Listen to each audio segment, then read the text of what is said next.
Hey, welcome back to the channel. I'm Chantal.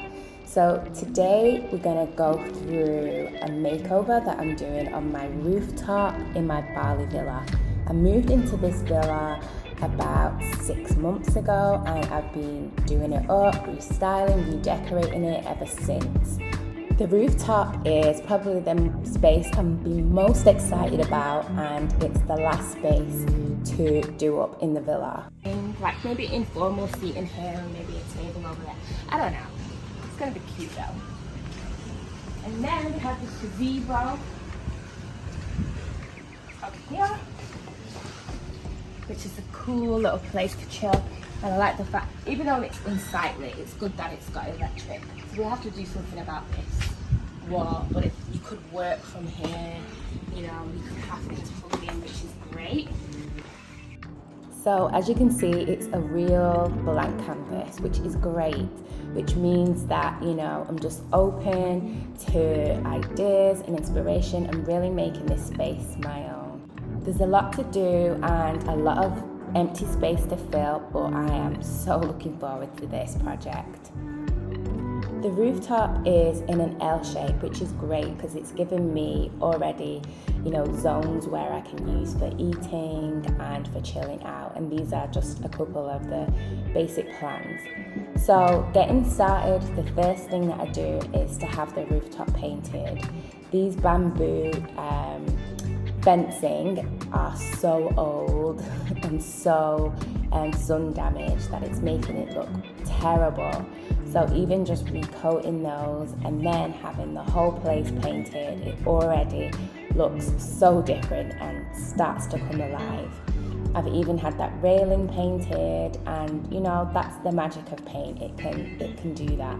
But now this is done, we've got a really strong foundation to build upon and bring in the rest of the elements.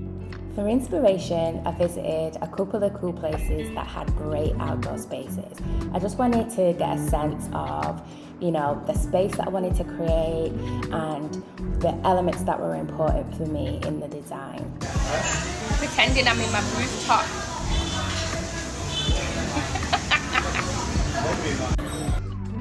What is important to me is creating a space full of lush plants. I really just want to be surrounded by plants, and as you could see from the, you know, before of the rooftop, it's barren and bare. But this is what makes me happy. This is what feeds my soul, and being in these kind of environments are just magical to me. So I really want to try and create something that has that feel. I also want to incorporate really old antique furniture like this. So I'm not going for a modern look. I want to have a Balinese kind of rooftop, and this is my mood board. I'm also doing this rooftop as part of the 1 Room Challenge. So it's an 8-week challenge where lots of different participants create a room in 8 weeks, and it's a really good community and really good for sharing ideas and cheering each other on.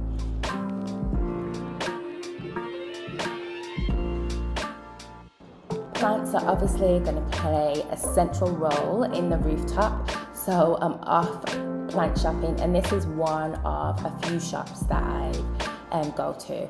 I feel so blessed actually being in Bali and just having the range of choices and being able to have like such lush tropical plants on hand to be able to choose from. And actually where I live, there's a whole road that is full of plant shops, so I am in heaven there. But I'm going for lots of banana leaves, I'm going for elephant ears, I'm going for those palms, and you know, just plants that have got beautiful, big, large foliage. I'm all for that. I'm not really a flower person. I'm all about the greens, but I will try to add some elements of colour and flowers. Alright, so the plants arrive and also the planters, and when I explained to the guys that all of this stuff is going up to the rooftop, they are not impressed. But you know what, they do it. It's a mission now because there is a lot of stuff and it's all concrete and really heavy.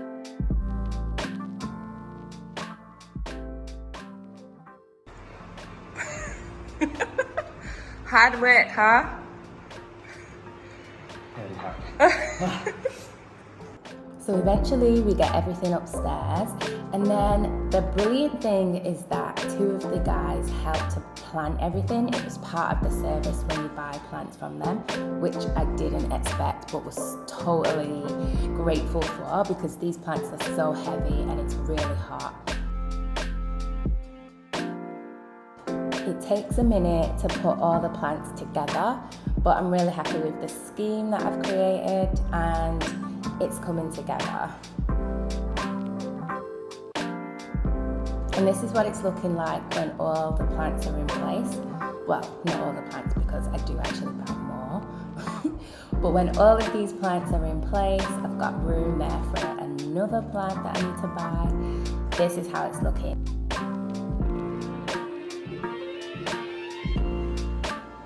Filling out the space nicely, and even on the back I have some plants there, so my sofa is going to go in front of that, and so you'll have a backdrop of plants. Looking better already, huh?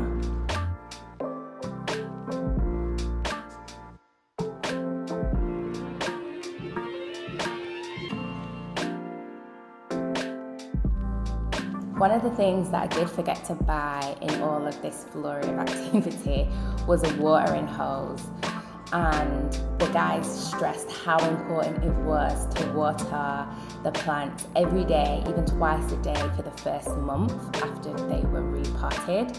So this was me using my little IKEA watering can, trying to water this little mini forest of plants. So in terms of furniture, my Indonesian friend introduced me to Hattie, and he has this little shop of horrors, I call it, just because there's stuff everywhere, there's holes missing in the floor, but he has the most beautiful antique pieces of furniture and the cutest little family. I'm gonna get a smile.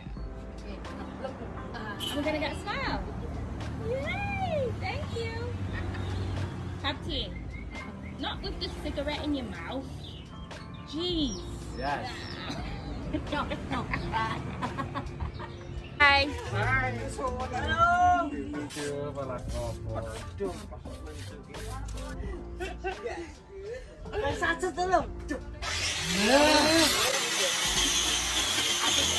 From here I'm getting a coffee table, dining table and my benches. The boys are just putting the finishing touches to the table, giving it a good sand down. And then Hattie comes in with the finishing touches. I think this is like a lacquer to protect it from the outdoor elements.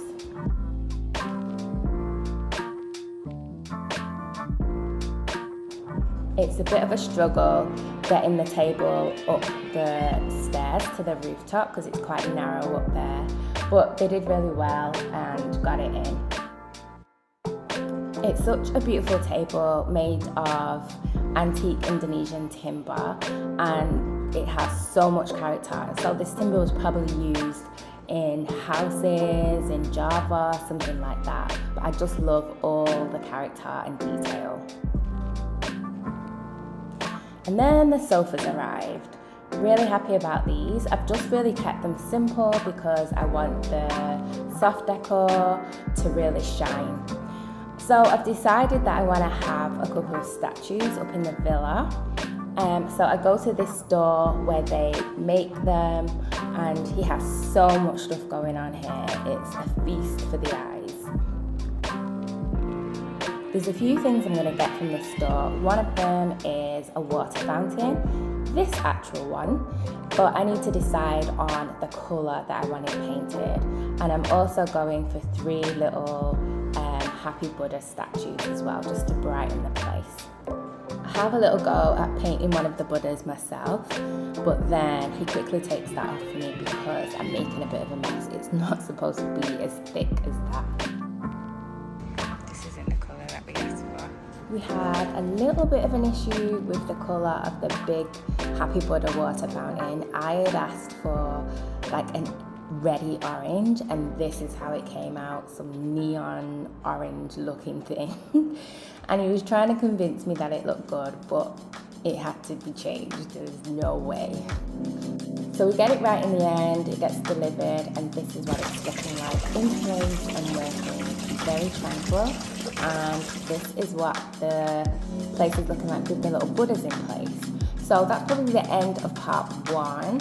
Don't forget to join me for the second part, where we'll be doing the last little bits, putting everything together and doing the whole reveal.